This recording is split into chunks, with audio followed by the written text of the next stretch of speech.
अब आजकल मोक्षुओं में एक प्रॉब्लम और आ गई। ये जो मोक्षुओं की कमेटियां बनी हैं, जो ट्रस्ट बने हैं, ये पैसे के चक्कर में व्यवहारियों को घुसा लेते हैं, क्योंकि वो 10-20-50 लाख फेंकते हैं और ये उनको ट्रस्टी बना लेते हैं पैसों के लोभ में। और बाद में क्या होता है, इनको वो साइड कर देगा, ये भाई साहब खुद जो असली मोक्षु थे, और वो मालिक बन जाएगा। और फिर वो मालिक बनते ही क्या करेगा, फिर तो वो धमाधम करवाएगा। उसे तो समय सार से कल भी मतलब नहीं था और उसे समय सार से मतलब आज भी नहीं है। अब तुमने तो अपनी संस्था बड़ी करने के चक्कर में कि चलो हो जाएगा, लेकिन तुम्हें ये पता है कि तुम्हारा पत्ता कटेगा और ये मूल तत्व ज्ञान जिसके लिए बनाया था, इससे अच्छा तो अपना 100 गज का था, मूल तत्व ज्ञान तो चलता। पता चला 1000 गज का बन गया और समय सार गायब हो गया। वहाँ पर पता चला शांति के फंक्शन हो रहे,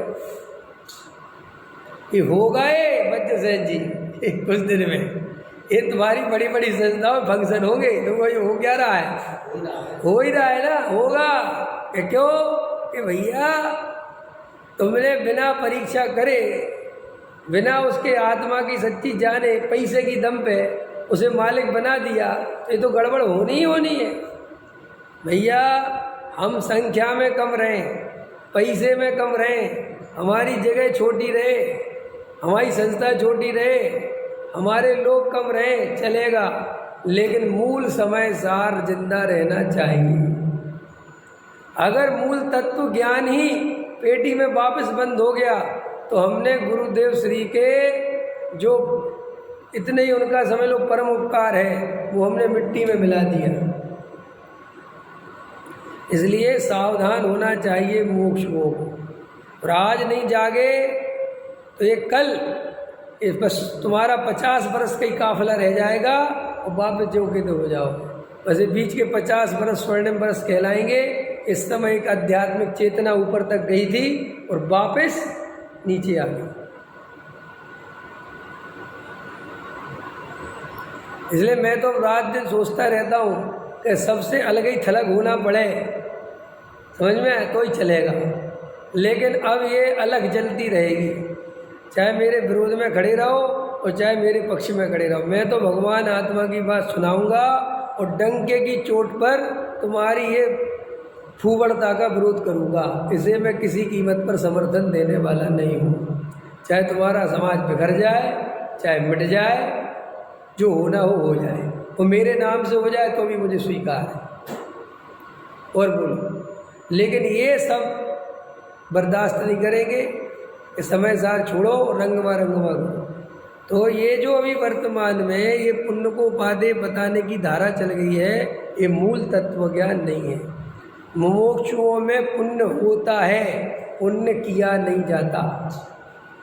यहाँ भगवान के चमत्कार भमत्कार बताए नहीं जाते, यहाँ भगवान बनने की विधि बताई जाती है। क्या यहाँ चमत्कार से पैसा इकट्ठा नहीं किया जाता, समर्पण से पैसा इकट्ठा होता है। समझ में आया? और दूसरी बात, सच्ची बात तो ये है, जब आप जानते हो, थोड़ी खतरनाक बोल रहा हूँ, जब हम जानते हैं कि हमारे 10-20-50 घर मुमुक्षु उदाहरण के लिए, और आपको पता है कि हमारे पास पैसा नहीं है, तो आप बड़े प्रोजेक्ट को लेके चलते हो? इसका जवाब दो। और आप जब बड़े प्रोजेक्ट लेके किसके लिए चलते हो? या तो तुम्हें दम होनी चाहिए। जब तुम्हें पता है कि हम हैं ही 1-2 लाख आदमी है, पूरी पता है आपको, पूरा मुमुक्षु समाज पूरे इंडिया में 1-2 लाख से ज़्यादा नहीं है। कितना निचोड़ोगे, कितना पैसा देंगे वे? और जब तुमने बड़े प्रोजेक्ट फैला लोगे और वे पैसा देंगे नहीं, तो तुम उन व्यवहारियों की शरण में जाओगे कि नहीं जाओगे? जाओगे कि नहीं जाओगे? और जा ही रहे हो, और जाके उन्हें यहाँ घुसाओगे और उन्हें क्या चाहिए? मान, पद, प्रतिष्ठा। उन्हें तुम्हारे समय सार से कोई लेना देना है? उन्हें तुम्हारे तत्व ज्ञान से कोई लेना देना है? और फिर वे तुम्हारे सिर पे बैठेंगे और फिर कल के दिन उग्रुओं को भी बुलाएंगे, तो कोई बड़ी बात नहीं है, क्योंकि उनको तो भीड़ चाहिए, उन्हें तो मान चाहिए। उन्हें तुम्हारे तत्व ज्ञान से क्या लेना देना? उन्हें कुगरू सुगरू का भेद कहाँ है? फिर तो वे सामाजिक एकता के नाम पर, इस सामाजिक एकता समझते हो आप क्या होती है? डॉक्टर साहब ने बहुत बोला सत्य के साथ समझौता नहीं हो सकता, और अगर जिस दिन सत्य के साथ समझौता होता है वो सत्य नहीं रहता, फिर वो झूठ हो जाता है। समझ में आया? बताओ जैन साहब, आग ठंडी के गरम बोलो, और एक पक्ष बोल रहा ठंडी, तो क्या करें? समझौता कर लें। तो क्या करोगे? 50% ठंडी और 50% गर्म, इसका नाम है समझौता। कलेक्टर आया सभा में, अब दादा का क्वेश्चन चल रहा था पीछे, और बाबा कोई कहने लगा दादा कलेक्टर आए, हाँ जरा उनके बाद दादा ने कहा हाँ कि अगर कोई भी आया है, भले उसे टाइम है नहीं हाँ। चलना है चला जाए, मैं अपना काम पूरा करूँगा, उसके बाद कुछ भी करूँगा। अरे 20 किस्से हैं। दादा के प्रवचन में एक बहुत बड़े कोई कोर्ट के जज बजाए, तो दादा से वे कहने लगे, दादा से कोई बात कही तो दादा समझा रहे थे, तो उन्होंने कहा आप जानते हो मैं कौन हूँ? बोले मेरे लिए एक श्रोता से ज़्यादा कुछ भी नहीं हो। मेरे प्रवचन में बैठे हो ना, तो श्रोता से ज़्यादा औकात नहीं है तुम्हारी। ये बोला था उनने। बोले जज हो गए बाहर, यहाँ आए हो ना मेरे को सुनने आए, मैं तुम्हारे कोर्ट में तो नहीं आया। जिस दिन मैं आऊँ ना उस दिन तुम मेरे सर हो गए। अभी यहाँ मैं हूँ और शांति से बैठ जाओ। ये सच्ची बात है।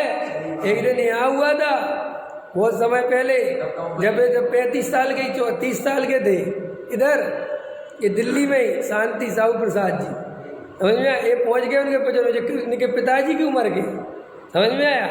और ये बैठ गए और डॉक्टर साहब ने कहा कुछ बीच में बोले होंगे। डॉक्टर साहब का शांत होकर नहीं बैठ सकते, आपको सुनना नहीं आता। भाई साहब उनको तो आग लग गई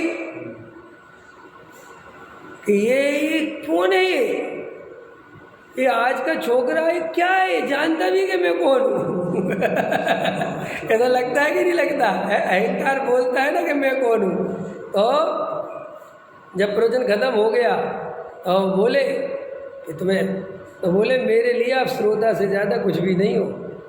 समझ में? आप कुछ भी हो, बाद में आप श्रोता है। तो जाके और लोग शिकायत कर दी बड़े विद्वान गुरुदेव श्री के पास।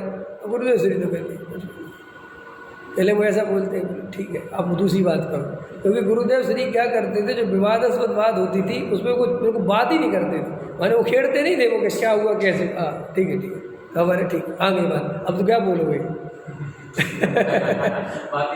समझ में आएगी नहीं? तो वास्तव में विद्वत्ता तो ये है, अगर विद्वान सेठियों के पैर चाटने लगे, उनकी जी हजूरी करने लगे, पैर पड़ने लगे, काय का विद्वान।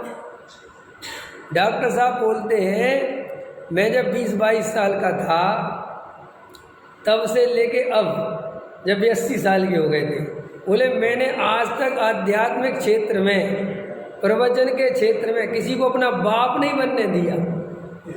कोई को खुल के बोलते थे, मैंने किसी के साथ नहीं कहा कि आप मेरे पिताजी हो, मैंने कभी नहीं कहा। बात खत्म, मेरे पिताजी गए और मेरे लिए श्रोता हो। समझ में आया? कोई व्यवहार नहीं कि तुम मेरी पीठ थपथपाओ या मेरे गले में हाथ डालो। ऐसा मैंने व्यवहार किसी को अपने साथ करने नहीं दिया, चाहे वो मेरे बाबा की उम्र का क्यों ना। क्यों? विद्वान मतलब विद्वान। ये नहीं कि सेठ जी आ गए तो पैर छू ले, क्योंकि मैं तो लड़का हूँ, कम उम्र का हूँ, 22 साल का, सेठ जी 50 साल के। अब अपने कई विद्वान सेठियों के पैर छूते कि नहीं छूते? मैंने अपनी आंखों से देखा। भाई क्यों छूते हो तुम पैर? इस सेठियों के पैर छूने का क्या मतलब है? और तुम कहते हो हमसे बड़े हैं तो सबके छुओ।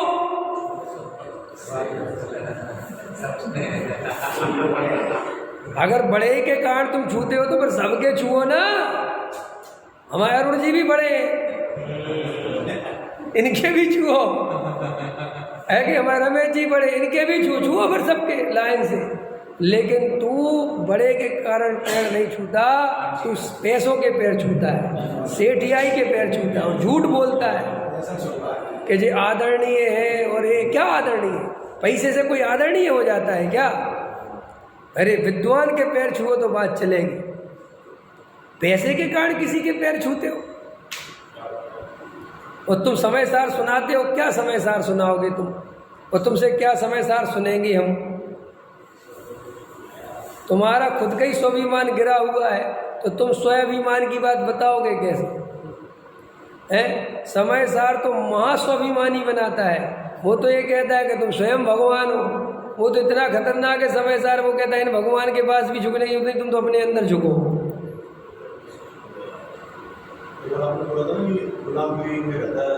हाँ, ये बिल्कुल पक्की बात है।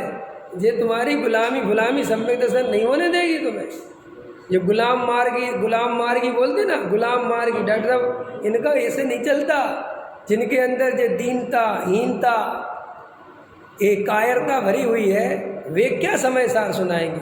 समय सार सुनाने के लिए 56 इंच का नहीं, समझ में आया? हाँ, 112 इंच का चाहिए।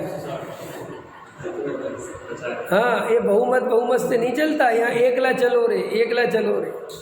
ये बहुमत से समय सार नहीं चलता, ये आत्मा के मत से चलता है। ये सरकारें तो बहुमत से चलती हैं। जब मोदी जी के 320 थे ना, मोदी जी सीधे नहीं चल पाते थे। अभी मोदी जी नीचे आ गए ना, वैसे बैठे रहते शांति से। तो जो बहुमत होता है, इसमें कब नीचे आ जाओगे पता नहीं चलेगा। लेकिन समय सार किसी के समर्थन से नहीं चलता, ये आत्मानुभव से चलता है। तुम सब भी भाग जाओ ना तो भी मेरी रीढ़ की हड्डी ऐसी ही रहेगी, और यहाँ 1000 आ जाओ तो भी ऐसी ही रहेगी। तब है समय सार सुनने पढ़ने का मतलब।